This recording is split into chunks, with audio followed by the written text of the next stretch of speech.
Gjatë kohës sa po mbahej seanca për konstituimin e kuvendit, shef KGT-ja vizitoi parkun e Gërmis, adresë kryesore në Prishtinë për 1 maj. Ai thot se bllokada e krijuar në procesin e zgjedhjes së kryeparlamentarit dhe konstituimit të legjislaturës së re i ka lodhur qytetarët dhe tregoi se më nuk i përcjell ngjarjet politike.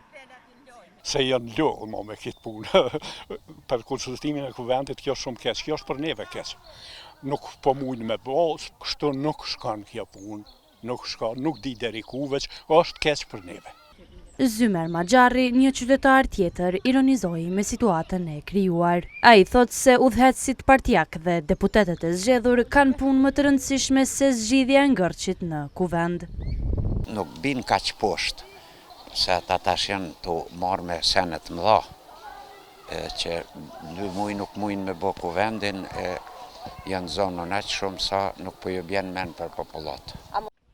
Dalja nga bllokada e krijuar në kuvend dhe krijimi i qeverisë ndikon edhe në jetën e mërgjimtarëve, vlerëson Afrim Fazliu, i cili edhe vet jeton jashtë shtetit. 1 maji e gjeti në Kosovë dhe thot se qytetarët nuk po merren seriozisht prej atyre që vet i votuan më nënshkurt.